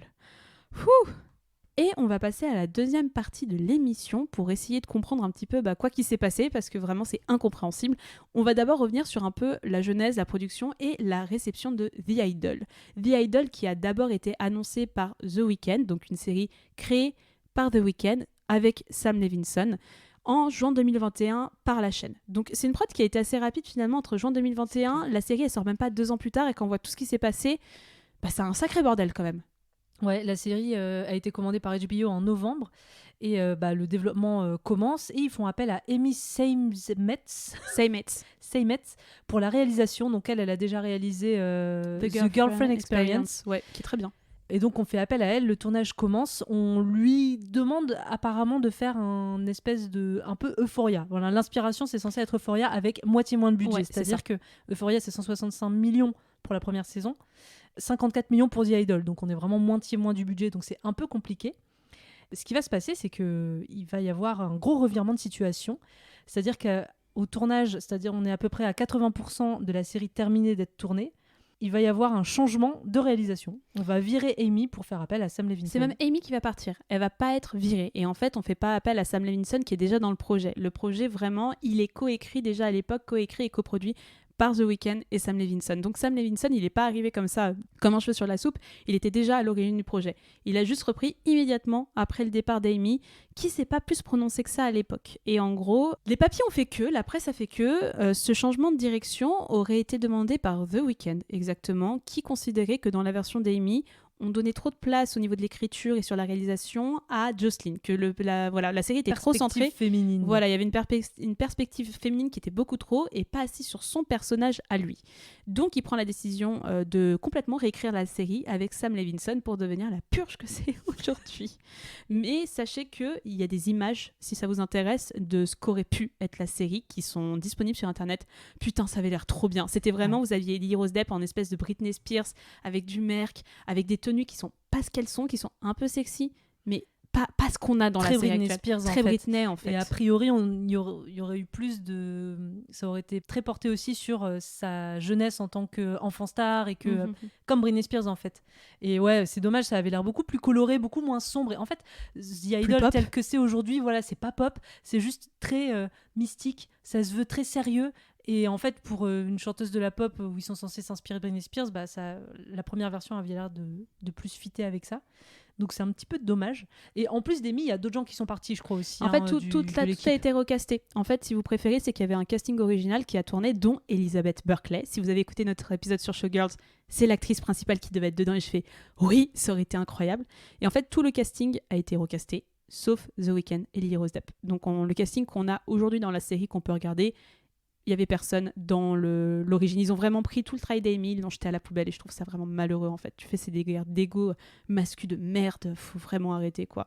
Donc ils réécrivent toute cette série, ils tournent, mais déjà pendant le tournage de cette série, il y a des papiers qui sortent comme quoi c'est scandaleux, vraiment ça prend une direction artistique qui est limite sur de la culture du viol, que vraiment il y a des scènes qui sont très malaisante, beaucoup trop sexuelle. Voilà, il y a des techniciens et des membres de l'équipe qui ouvrent leur gueule de manière anonyme dans des papiers et la série commence à avoir une réputation assez sulfureuse, même avant sa diffusion. Et en fait, le 1er mars 2023, donc en fait, la série est déjà un petit peu dans sa campagne promotionnelle. On est à 3-4 mois de la diffusion. Sachant qu'on a appris qu'elle allait avoir sa première au Festival de Cannes en mai 2023. Ce qui est très rare en plus pour une série. C'est peut-être la deuxième ou la troisième série à faire. Je crois que Euphoria, il y avait eu. Non, c'est pas l'ouverture, c'est vraiment. C'est une série qui est présentée à Cannes. On avait eu Twin Peaks et on avait eu Euphoria d'ailleurs. On avait eu Euphoria une année. Et en fait, le 1er mars 2023, Rolling Stone sort un énorme article qui révèle les coulisses et les problèmes autour de la série, donc avec beaucoup de témoignages aussi de techniciens qui vont révéler toutes les problématiques de la série. Du problème du male gaze, de ce que c'était censé dénoncer en fait. Il y a beaucoup de techniciens et de gens qui ont travaillé sur la première version qui ont dit que c'est pas du tout ce pourquoi ils avaient signé. À la base, c'était censé être une satire sombre sur la célébrité et du modèle de la célébrité au XXIe siècle. Sauf que avec tout ce changement, on est passé de la satire, c'est devenu eux-mêmes ce qu'ils critiquaient en fait. Et on le voit bien sur le côté l'aspect sexuel qui n'est pas du tout travaillé et le côté sexualisation des personnages où au tout début on a un petit peu Jocelyne, on va évoquer le fait qu'elle est trop sexualisée et en fait ils vont jamais traiter le truc dans le fond et je pense que c'était quelque chose qui devait être beaucoup plus traité en fait à l'origine. Ouais. Et du coup, la série a sa première au Festival de Cannes en mai 2023. Donc, ce sont les 2 premiers épisodes qui sont diffusés devant un public qui apparemment a fait une standing ovation de 5 minutes. Bon, après, c'est Cannes, tu sais, ils font des standing ovations de 7 minutes devant Johnny Depp et Mae Wayne. Donc, au bout d'un moment... Surtout que les critiques ont déjà, dès la diffusion à Cannes, été mauvaises. Ouais, totalement. Après, c'est le public. Et il y a une conférence de presse. Je vous invite à aller la voir, tellement elle est fantastique cette conférence de presse, tellement vous voyez Lily Rose Depp, The Weeknd et Sam Levinson en train d'être persuadés, et ça se voit, qu'ils ont fait la meilleure série du monde. Et vous avez même Sam Levinson qui reparle de l'article du Rolling Stone en disant « Ma femme me l'a montré ». Et quand j'ai vu l'article, je me suis dit « Putain, on tient le plus grand show de l'été ». Mais en plus, tu vois, The Weeknd, c'est pareil, il a un petit peu trollé The Rolling Stone quand ils ont sorti l'article en disant bah alors, on vous a énervé The Rolling Stone et tout. Non, mais de toute façon, qui lit encore The Rolling Stone depuis quand leur avis compte. Et ce qui est très con, c'est que aussi, The Weeknd, il y a vraiment, je trouve, un côté très intéressant dans le marketing de cette série qui est The Weeknd, à la base, c'est un article très privé. C'est pas un artiste qui donne des interviews, c'est pas un artiste qui se montre, c'est même quelqu'un qui est assez mystérieux sur ses pochettes d'albums. Et c'est la première fois que vous le voyez ouvrir sa gueule et que vous le voyez ouvertement, en fait. Et je fais bah putain, pour dire ça, t'es un putain de cassos, en fait, frère. Ouais, surtout que c'est quand même censé être une série un peu promotionnelle aussi pour The Weeknd. Totalement. Tu sais, sur à la fois ses chansons, et puis c'est un vrai artiste qui fait partie de... Enfin voilà, il a fait des sons avec Ariana Grande. Enfin, je veux dire, il connaît en fait le milieu qu'il est en train de dépeindre dans cette série. Mais putain, t'as pas l'air d'être un mec hyper sympa, vu tout ce qui s'est passé, vu l'image que tu renvoies. Même si tu joues un connard, tu vois. Enfin, même le fait qu'il ait voulu, apparemment, que c'est parti de lui, le fait qu'il ait dégagé la première réalisatrice parce que la perspective était trop féminine à ses yeux, pour nous apporter ce que c'est devenu finalement. C'est ça. Et surtout, reste sur la musique, quoi. Et surtout, moi, ce qui me pose question en fait dans tout ça, c'est que Sam Levinson, et The Weeknd, je me fais mon avis dessus, mais Lily Rose Depp dans tout ça. Je sais pas si en fait elle est vraiment persuadée d'avoir fait un bon show ou si elle est un peu prise au piège par le truc. J'ai pas envie de la faire passer pour une victime parce que j'ai envie de te dire. Là, tu brises ton contrat. Quand tu vois que t'es à moitié à poil en train de te rouler tout le temps, d'écarter les cuisses et de te masturber, meuf, fuis. Surtout, à mon avis, vu la série qu'elle avait dans un premier temps, je trouve ça inquiétant. Je me demande en fait quelle est la place et j'ai cherché des interviews. Elle s'exprime pas trop sur le sujet, à part soutenir la série. Donc, je me demande si elle fait foutu pour foutu, autant y aller à fond. Ou si vraiment elle est persuadée que c'est bien, mais j'ai un peu pitié d'elle en fait. C'est que Lily Rose Depp, moi je l'ai vue dans tous les films dans lesquels elle l'a fait parce que ça m'intéresse. Et Lily Rose Depp, ce qui est aussi important de souligner, c'est que c'est l'une des grandes figures des Nepo Babies. Donc les Nepo Babies, ce sont ces enfants de stars qui un peu prônent la méritocratie en mode non mais j'ai beaucoup travaillé, alors que t'es en mode meuf, t'es la fille de Johnny Depp et de Vanessa Paradis, il y a un moment faut pas déconner. Ton premier truc ça a été d'être l'égérie Chanel à 16 ans, enfin t'es pas arrivé là, donc oui t'as un physique particulier, mais ne dis pas que t'as travaillé dur pour en arriver là, parce que c'est pas forcément le cas. Tu as une place plus privilégiée que n'importe qui dans ce milieu. Et du coup, Lily Rose Depp, elle a un parcours un peu chaotique, un petit peu cinématographique, où elle joue dans pas mal de bouses, en vrai, pas mal de bouses. C'est pas une mauvaise actrice, c'est une actrice moyenne, de manière générale. Et je trouve ça un peu triste, en fait, que ce qu'on va garder pendant très longtemps en tête de Lily Rose Depp, ça va être The Idol, parce que je pense que honnêtement, cette nana, elle mérite bien plus que ça, et qu'elle mérite bien plus de chance, qu'il lui faut des rôles.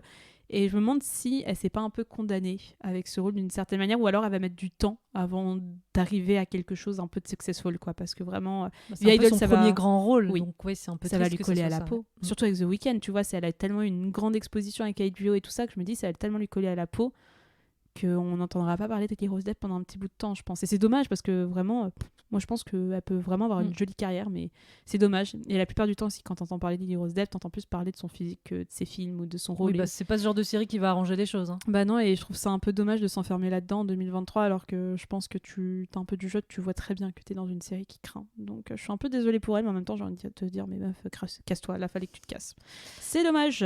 En termes de vue aussi, apparemment c'est pas ouf, la série va sortir du coup le 4 juin, l'accueil du public n'est pas chaleureux non Non, plus, du tout. hein, pas plus que la presse après Cannes. Et le premier épisode aurait rassemblé 913 000 spectateurs aux États-Unis. Et ensuite HBO arrêtera de donner des chiffres. Ce qui En est fait, souvent ouais. pas très bon Parce signe. en comparaison, le premier épisode d'Euphoria, c'était 1,1 million de téléspectateurs. Et en fait, je pense que là, c'était pas si mauvais que ça, même si c'était en dessous des attentes, parce que c'était vraiment une série dans laquelle ils espéraient beaucoup de choses. Ils ont mis beaucoup d'argent dans le marketing et tout. Et je pense qu'en fait, ça s'est dégringolé au fil des épisodes. Ah bah Les gens oui. ont vu que c'était mauvais, donc ils y sont pas allés. Plus quand même tous les scandales qu'il y avait eu, la presse qui sortait des infos quand même pas très reluisantes sur la production et le tournage.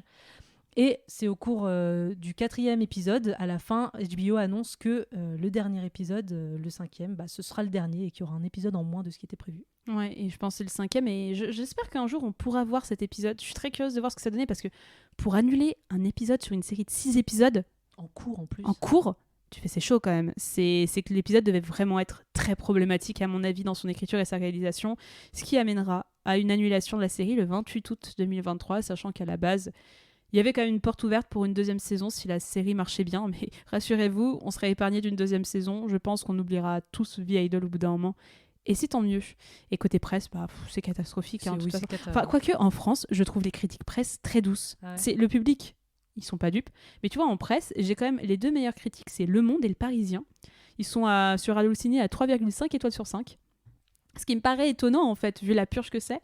Et toi, par exemple, j'ai Le Monde parfaitement conscient de sa vulgarité, qui est avant tout celle de l'époque. Sam Levinson parvient pourtant à faire surgir de ce scénario réduit à pas grand-chose des éclairs de lucidité intéressants.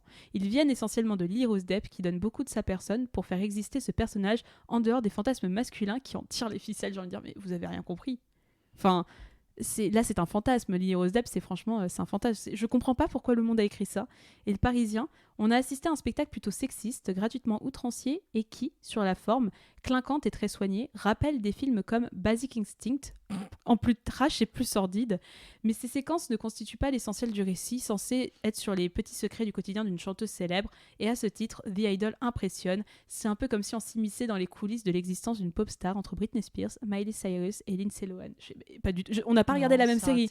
On n'a pas vu la même série. Tu vois, la presse essaye quand même d'être un peu gentille, parce qu'il y a Sam Levinson d'Euphoria qui est quand même assez problématique, qui commence à être de plus en plus remis en question. The Weeknd qui a quand même un bon, une bonne image auprès du public en tant qu'artiste. Lily Rose Depp, t'as pas envie de descendre une jeune artiste non plus comme ça gratuitement. Donc je comprends pas trop les critiques un petit peu élogieuses qui soulignent des choses où je fais mais non, moi j'ai pas vu la même chose, et bien sûr ce sont des articles écrits par des hommes. On va s'intéresser maintenant au fait que ça soit une série HBO. HBO est une série télé de toute manière qui est très sexualisée, parce que c'est pas la seule. Et HBO et le porno ou la sexualisation de ses acteurs, de ses actrices et de ses séries, c'est pas le premier essai. C'est quand même une chaîne qui est assez réputée pour ça. Bah oui, de base, on peut vous rappeler que l'une des premières séries phares en termes de sexualité de HBO, ça a été pas plus que Sex and the City en 98, qui avait fait pas scandale, ça avait fait un peu scandale parce que c'était la première fois que une série était centrée vraiment sur la sexualité avec des femmes. Et bon, moi je vais le dire, malgré tous les trucs qu'on peut reprocher à Sex and the City, c'est-à-dire des femmes blanches issues de la bourgeoisie, j'adore cette série. Je trouve qu'elle m'a fait découvrir beaucoup de choses. Je trouve que le personnage de Samantha est formidable. Et je trouve que c'est une série qui a fait beaucoup de bien aux femmes et à la libération de la parole sexuelle d'une certaine manière. Donc c'est vrai que HBO, tire ses premiers succès même dans les contenus un petit peu sexuels, et bien fait, bien narré, intéressant. Bon, il y a des défauts partout, hein, on va voir ça aussi dans les autres séries, mais franchement, Sex and the City, c'était un premier essai concluant, c'est un truc qui marche encore aujourd'hui, qui continue de nous inspirer, qui continue de faire des spin-offs, bon, des films moins bons, mais franchement, c'était un putain d'essai. Enfin, le Rabbit, quoi. C'est eux qui ont démocratisé le Rabbit. Et qui ont fait exploser les ventes de Rabbit à cette époque, oui. à la diffusion de cette Oui, épisode. mais c'était la première fois, je pense, qu'on entendait parler de sextoy dans une série. Je pense, très sincèrement. Et petit rappel rapide sur l'histoire d'HBO, c'est la première chaîne de télévision payante au monde. Donc c'est une chaîne américaine et en fait c'est vraiment grâce à ça en fait qu'elle va pouvoir proposer des contenus beaucoup plus innovants, beaucoup plus trash, beaucoup plus violents, mais aussi beaucoup plus sexy. Parce qu'en fait c'est par rapport aux autres chaînes du câble américain. Comme c'est payant, en fait, déjà, ils ne dépendent pas de la pub. C'est un petit peu comme Canal+, hein, qui était un petit peu une révolution en France. Et elle n'a pas de département standard et practice qui sert, en fait, qui est un peu une espèce d'autocensure des chaînes de télévision, qui veille à respecter une réglementation morale, éthique, donc pas de nu, pas de seins, machin. Donc, HBO va pouvoir proposer des trucs beaucoup plus trash pour attirer le téléspectateur, parce qu'il faut bien l'attirer pour pouvoir dépenser $16 par mois, c'est pas rien. Donc on va avoir des séries vraiment révolutionnaires. C'est un petit peu grâce à eux qu'il y a cet âge d'or de la série avec Oz, avec Les Sopranos et compagnie. Sex and the City. Et est-ce que c'était... Non, Desperate Housewives, c'était pas HBO, c'était Channel 4. Enfin, c'est le truc avec le... Ouais, si, c'est ça, le truc avec le pan. Enfin bref. C'était pas HBO, ouais. Mais c'est vrai qu'ils vont mettre beaucoup plus, ils vont investir beaucoup plus d'argent dans le budget de la création originale. Ils vont sortir du délire des sitcoms qui était beaucoup plus le délire à l'époque.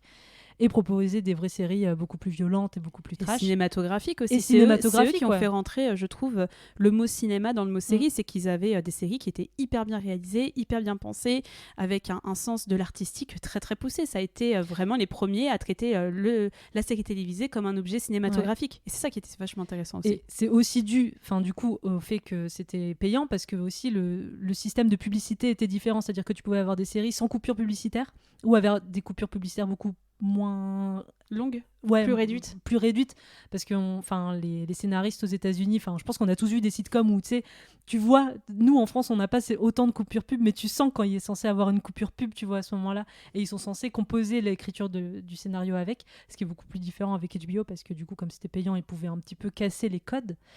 Et niveau sexualité, Sex and the City, je pense à Girls aussi, qui était censé être le nouveau Sex and the City, oui, que moi je trouve très décevant, mais moi je trouve pas ça Lena Dunham, mais c'est quand même censé être le Sex and the City des années 2010, où là c'était un peu révolutionnaire dans le sens où on ne glamourisait pas le sexe et le corps des femmes, mais il y avait beaucoup de nudité aussi, beaucoup de sexualité la aussi. Sexualité des jeunes femmes, c'est ça qui a révélé Adam Driver. Il y a eu Lena Dunham, oui, je vois ce petit sourire coquin sur ton visage, Mina, mais il y avait des scènes de sexe qui étaient très réalistes. En fait, c'était la première fois où on avait eu cette série Sex and the City qui était très fantasmée, même si elle était dans un certain réalisme d'une bourgeoisie new-yorkaise des années 90.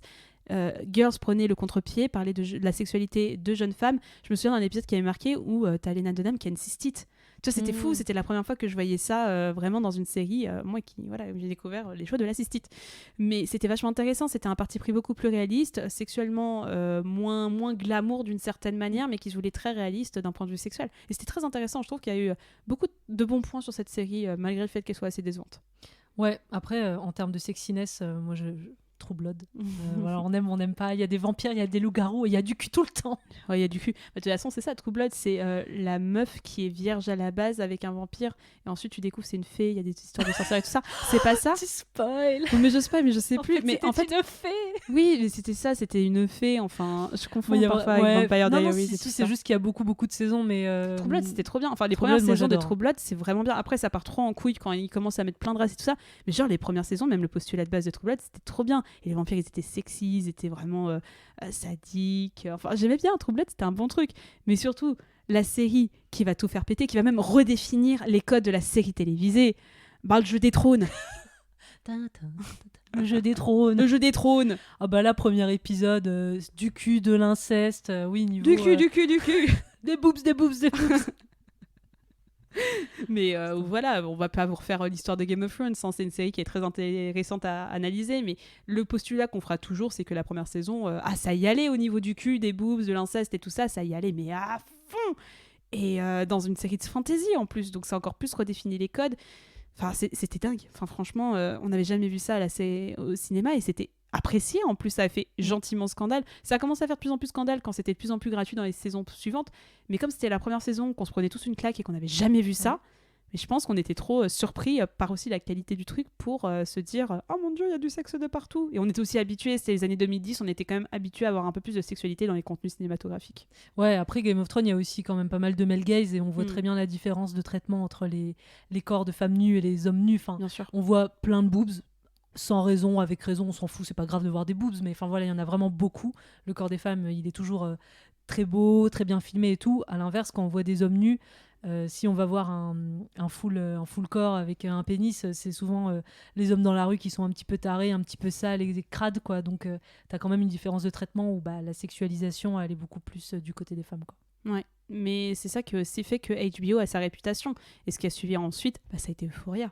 Euphoria qui a été aussi un nouveau truc. Enfin, ça a été un peu... Bon, on n'a pas vu Euphoria, donc c'est pour ça qu'on va se permettre de pas trop s'épancher non plus sur la qualité de cette série parce qu'on ne l'a pas vue.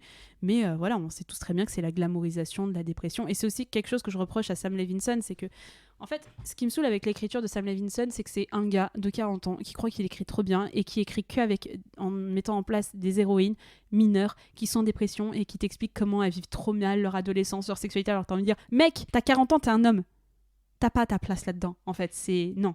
Et c'est pour ça que Euphoria me fait un peu peur, mais tu vois, je parlais avec l'un des réals avec qui... Enfin, je travaille dans le milieu du cinéma, et je demandais à l'un des réalisateurs avec qui je travaille, c'est quoi ta série préférée ? Il m'a dit Euphoria. Et j'ai fait... D'accord, soit je vais avoir un nouveau point de vue sur cette personne, soit ça se trouve c'est vraiment une excellente série, mais j'ai un peu du mal avec cette conception de homme dans la quarantaine qui t'écrit des petites mineures en pleine dépression, en train de prendre de la drogue et de coucher avec tout le monde. Après, j'ai un peu de mal. Je crois il a quand même interviewé quelques jeunes, des jeunes, tu vois. Est-ce que c'est vraiment vous lui êtes qui l'a jeune fait Vous êtes jeune, vous êtes actif sexuellement, vous prenez de la drogue et vous êtes en dépression. Qu'est-ce qui se passe dans votre tête ? C'est vrai que Sam Levinson a écrit la première saison d'Euphoria plus réalisé, donc il a vraiment, c'est vraiment Euphoria, c'est lui, quoi. Oui. Et moi, je sais qu'il y a plein de jeunes, ma sœur qui est beaucoup plus jeune que moi, elle adore Euphoria, quoi. Donc je pense que ça parle vraiment à beaucoup de gens, quoi, des jeunes comme des gens plus âgés. Je pense qu'il va falloir qu'on se la mette de toute façon. Qui c'est peut-être un épisode du n'importe qui sur Euphoria, mais tout ça pour dire que HBO et finalement cet aspect sexuel, c'est pas quelque chose qui est nouveau, mais on va dire qu'avec The Idol, ils ont franchi la ligne. Ils ont franchi la ligne du vulgaire, du mauvais goût. De toute façon, vu la production, je sais même pas pourquoi cette série a pas été annulée ou qu'ils l'ont pas un petit peu décalée dans le temps parce qu'elle est catastrophique. Vraiment, elle est catastrophique et je ne comprends pas comment les gens d'HBO, après avoir vu cette saison, ont pu se dire « C'est bon, on la diffuse, elle est vraiment très bien, bravo les copains !» Tu vois ce que je veux dire ? Je comprends pas comment ça a pu passer devant un comité de censure, comment ça a pu être accepté et diffusé tel quel, quoi. Après, je sais pas s'ils étaient convaincus que ça allait être bien parce que c'était tellement outrancier que tout le monde allait kiffer, ou ils se sont dit bon bah foutu pour foutu, sur un malentendu ça peut passer. Après, bien ou pas bien, tu te dis The Weeknd, Lily Rose Depp, le réalisateur d'Euphoria, c'est 3 noms qui, je pense, peuvent dans la tête des gens du marketing se dire bon bah ça suffit à ramener les gens, quoi. Oui, je vois ce que tu veux dire. C'est juste que je pense que la presse n'a pas aidé aussi à la réputation de la série, bonne ou mauvaise. Ils sont quand même partis avec des cailloux dans la chaussure, quoi. Mais les cailloux, ils étaient fallait mettre tout le sac de gravier parce que franchement c'était justifié. Tu peux pas dire que c'était pas justifié. Non, c'est pas justifié, mais voilà. Je veux dire peut-être aussi que ça les a pas aidés à passer outre la qualité de la série, tu vois. Non, ça aurait été mauvais, mais il y aurait pas eu ces problèmes de production, de tournage, ça aurait peut-être suffi quand même à être un petit succès. Mais je pense que là, en fait, c'était vraiment trop, ça faisait vraiment trop de trucs mauvais pour que ça marche. Et finalement, on va se poser une dernière question. The Idol est une série ouvertement hypersexualisée avec une héroïne qui est très sexualisée. Et est-ce que finalement l'hypersexualisation dans les séries de cinéma, est-ce que c'est possible ? Est-ce que c'est seulement possible ? Est-ce que ça peut marcher ? Parce que on peut parler d'une série phare, en fait. Sam Levinson évoquait également le film qu'on a analysé, qui est Showgirls, en mode c'est le nouveau Showgirls, mêlé avec Euphoria, etc. Showgirls qui a fait scandale parce que oversexualisé. Si vous avez écouté notre épisode, c'est un non, elle n'est pas oversexualisée, ce film, cette héroïne, etc. Mais finalement, est-ce qu'on a des exemples d'oversexualisation ? Parce que j'ai pas tant l'impression que ça. On va plutôt parler de male gaze que d'hypersexualisation. Ouais. Et moi, les quelques fois où on m'a dit « Oh mon Dieu, il y a un film où il y a des meufs à poil », tu fais souvent, soit c'est justifié, soit c'est du male gaze, et dans ces conditions, ça ne marche pas. Donc j'ai envie de te dire, est-ce que finalement, cette hypersexualisation, elle n'est pas possible, mais avec du female gaze d'une certaine manière ? Wow. Ouais, je sais, je vais beaucoup trop loin dans mon analyse, mais c'est vrai, je me pose la question. En fait, c'est en voyant The Idol, je me dis... Ok, déjà, d'un point de vue féminin, la série ne devait pas être ça. Très clairement, on le sait, on l'a vu, elle devait pas avoir de sexualisation. Est-ce que finalement il peut y avoir de la sexualité dans une série comme ça, et est-ce que si c'est une meuf ça passe mieux, c'est mieux filmé? Tu vois, il y a plein de questions comme ça où je me dis, est-ce qu'un jour on aura un show, un film avec beaucoup de sexualité sans que ce soit de mauvais goût? J'ai pensé aussi à 50 Shades of Grey, par exemple. Le premier 50 Shades of Grey est réalisé par une femme, est écrit par une femme. Oh mon Dieu. Donc tu vois, finalement, est-ce que ça pourrait marcher selon toi? Bah oui, je pense que ça pourrait marcher. Déjà, j'ai pas de problème avec la sexualité dans les films et les séries.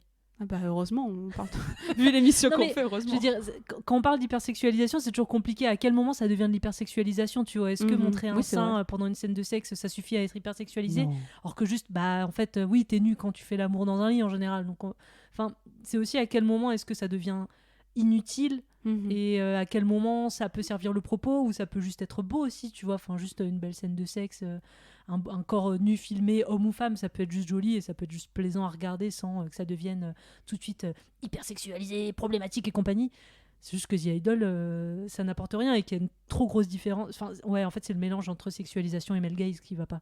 Bah, c'est surtout que en fait, ce qui est très dérangeant, c'est de voir vraiment cette jeune femme vraiment tout le temps à poil, vraiment en train de se rouler par terre. En plus, c'est heureusement qu'elle subit pas cette sexualité, parce que là vraiment on serait tombé dans un cringe sans précédent, mais que ça vienne d'elle, que ce soit autant, qu'il y ait cette culture où tu as envie de dire mais qu'est-ce qui vous a poussé à écrire un personnage comme ça? Qu'est-ce qui selon vous fait que cette jeune femme a un tel comportement sexuel, sans juger? Les gens ont le droit d'avoir des kinks, les gens ont le droit, mais là vraiment, je vous en prie, si vous êtes en train de juger mes propos, allez voir seulement 1 ou 2 épisodes et vous comprendrez ce que je dis.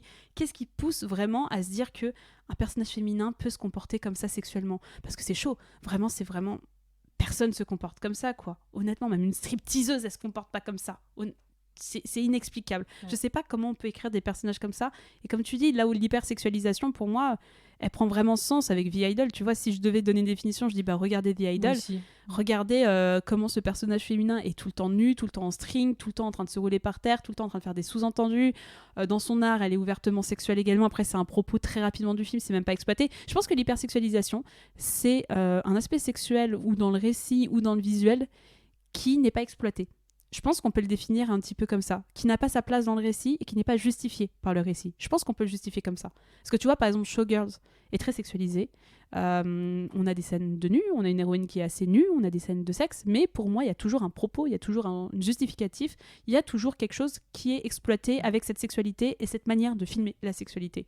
Et c'est là où l'hypersexualisation de The Idol est complètement déplacée, complètement inappropriée, et peut même porter préjudice à Lily Rose Depp qui va se retrouver, j'espère pas pour elle, mais enfermée, qui peut se retrouver enfermée dans un rôle que finalement elle a jamais voulu. À la base, elle faisait juste une petite Britney Spears, quoi. C'est dommage.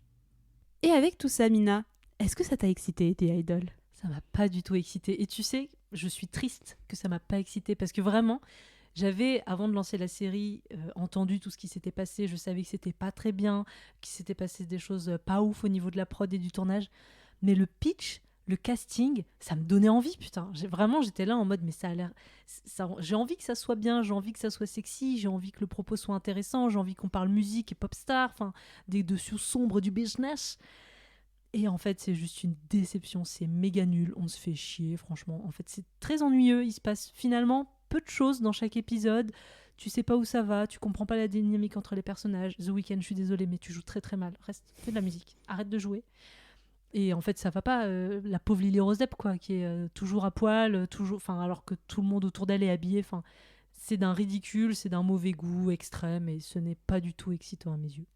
Et toi, Jade, est-ce que ça t'a excité? Non, je pense que si on ouvre le dictionnaire, qu'on cherche le mot vulgaire, on tombera sur une photo de cette série, très clairement. C'est vulgaire, c'est mal écrit, c'est bien réalisé. C'est de l'exploitation pour moi de l'image de Lily Rose Depp qui va en pâtir. Et je suis tellement déçue quand je suis tombée sur les images de ce qu'aurait dû être la série. Je suis tellement déçue qu'on n'ait pas eu ça réalisé par une femme et d'entendre The Weeknd. Je ne le porte pas dans mon cœur en tant qu'artiste, je suis même très indifférente à sa musique. J'aime pas forcément, mais j'aime. Enfin voilà, je n'ai pas d'avis très tranché là-dessus. Mais quand je vois comment il se comporte et que c'est à cause de ce petit con qui dit oh, mais oui, mais mon personnage masculin, il n'a pas assez de place dans le récit, c'est trop féminin. Je dis mais il y a un problème déjà. Enfin, en tant qu'artiste, c'était un peu mystérieux, mais comment tu peux avoir de l'empathie pour cette personne après avoir entendu ça?